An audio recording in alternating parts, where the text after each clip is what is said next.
Most of your patients will tell you they feel smacking them on the back of the head, something. That, you know why your sphenoid's on level? From talking. And people smacking you on the back of the head. You're going to be joining him. All three of you. You know what I'm doing to Ishan's hair? I'm thinking about that now to your hair, right off the top. Because that looks like it's a lot of work to do that. So imagine if you woke up just with a buzz. Now you forced me to tell you something else. My sister's 5 years older than me. When I'm 5, she's 10. No chance of me beating her up. But you can tell on her. Mom, Sue did this, she did this. So she just stuck chewing gum under the dining room table, like you might do at a restaurant, not in your home. And you said, Mom, Sue stuck chewing gum under the table. She got in trouble. Yes. And when I woke up, when I woke up the next morning, chewing gum was all in my hair. That rotten sister of mine chewed a whole pack of gum and pinched it into my hair good. But she didn't care. She's gonna get a beating over that one. I woke up.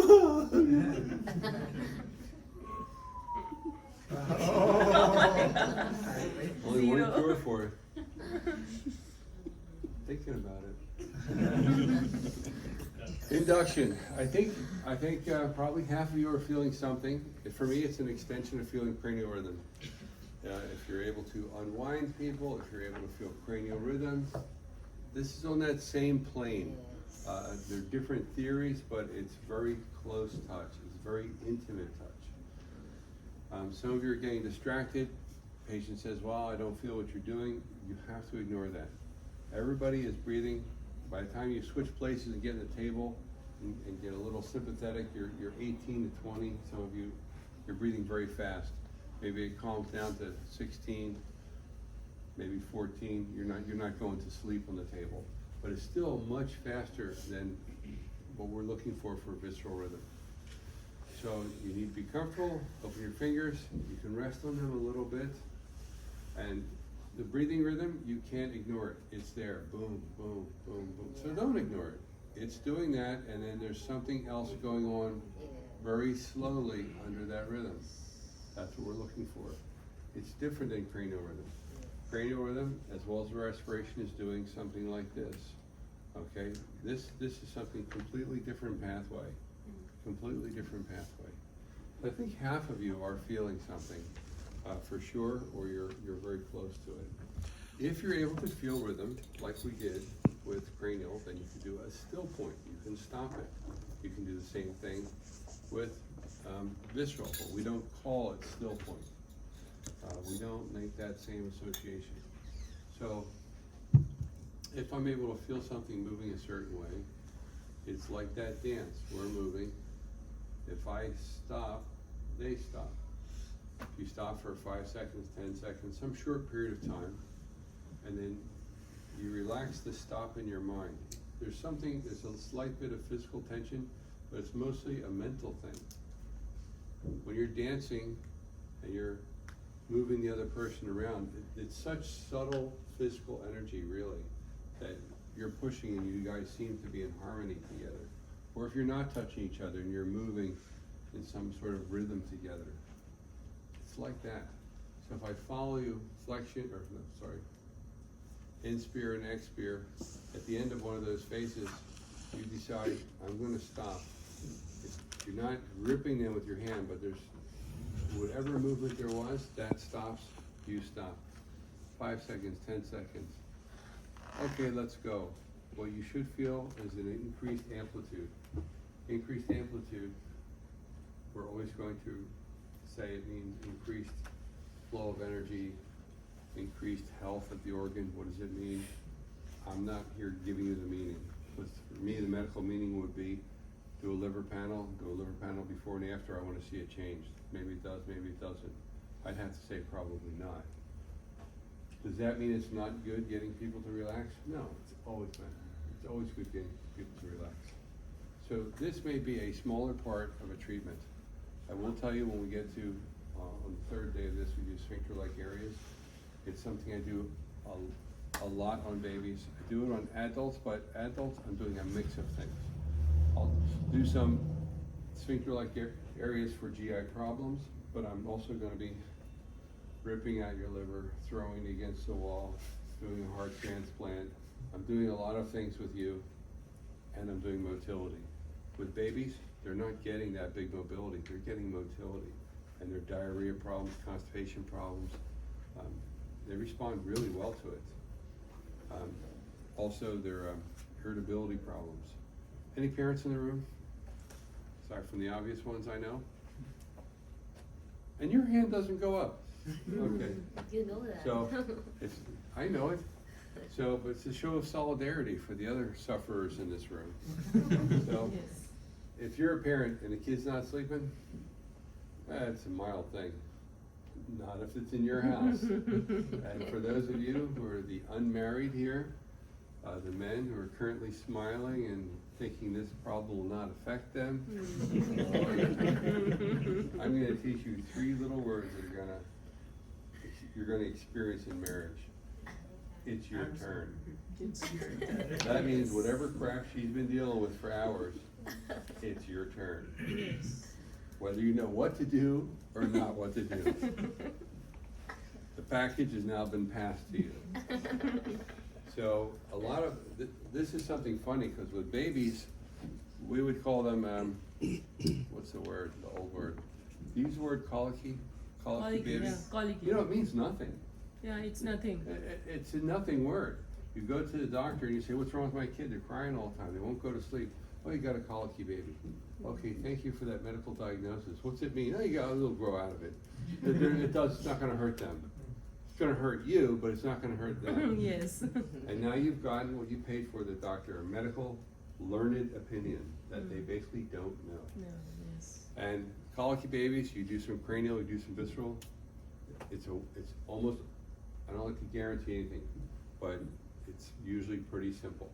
Baby gets back to sleeping. Why are they colicky or irritable? What's a reasonably healthy reason for a baby to be colicky? If you answer, I'm going to kill you. You stay on the office or whatever you gotta do. In families, in parents, like our parents say that the baby is having a lot of gas and bloated. That's my point, I know. See, as adults, I'll just speak for the men in the room, we enjoy gas because we enjoy inflicting it on other people. We drop a bomb, we keep walking so no one knows it's us. For us, farting is a whole experience of pleasure with our, especially boys. But for a baby, you know it's true. Now I will tell you. I ate something bad in Saudi just before I came here. I ate some Turkish food, it was bad. It was causing a reaction that was even bothering me. On the plane I had to go. And I was in business class, so there's only like 6 or 8 seats. So I'm like, I hope no one knows this is me. I'm being as clean as I can. I release a radioactive bomb in that toilet. I close the door, and I'm just hoping that the stewardess doesn't immediately go in to try to clean the bathroom and identify it's the guy in 2C. So I was so lucky God gave me a gift. Someone came up from economy to go use our bathroom. And it was some foreigner, okay, not a Westerner. He went up, and I was thinking, oh my God, when he went in there, how was it for him? Then when he went out, she went in to clean the bathroom. He gets blamed, not me. I would never do something like that. So, gas, yes. Men, we enjoy gas. It's a sport for us. For babies? See, I realize this is part of my comic routine, but are you married? When you get married, your husband's gonna enjoy farting. He's gonna enjoy farting on you, on the kids, on the dog. Every time you notice that he farts, he's gonna smile. He's not gonna be upset. He may not do it in front of your mother, okay, you don't want to get blamed for that, but it's sport for us. It's free entertainment. But for babies, when you eat something bad, like Turkish food, or whatever the hell I ate, okay, and your stomach is upset, you can mentally deal with it. You ate some bad food, you had stomach upset, it's happened to you before, calm it. Baby, no. Brand new machine. Machine just got turned on. Anything that's uncomfortable, anything that's going to delay transit time, constipation, increase transit time, diarrhea, it's going to make them feel uncomfortable, so they're going to cry. That's their only mechanism, so the big people will stand over me and fix the reason why I'm crying. Yes. And after the big person, who's the same person who mostly takes care of them, has had enough, it's your turn. Okay? So my long funny story about colicky babies is it's an easy fix. And parents think you're a miracle worker. And it's really one of the easier things to deal with. It's one of the reasons you're not supposed to give honey to babies also, although you might in different cultures. You're not supposed to give it to them. Yes. Do you know why? Because they can't process it. Yes. Honey you process from the flora that you have after you're being exposed to food. Yes, 6 Because months. the bugs that you have inside you, you have different kinds of bugs that you need. They do some of the work for you. And some are anaerobic and some are aerobic, and they're in different places. When those bugs mix, you get really sick. If you don't have the bugs, you can't process the food. So that's the reason with that. Although I know some cultures will give babies honey, you know, that's the way it is. So now what we're gonna try and do is do an induction. If you're able to feel the rhythm, I think at least half of you, I think, are on it.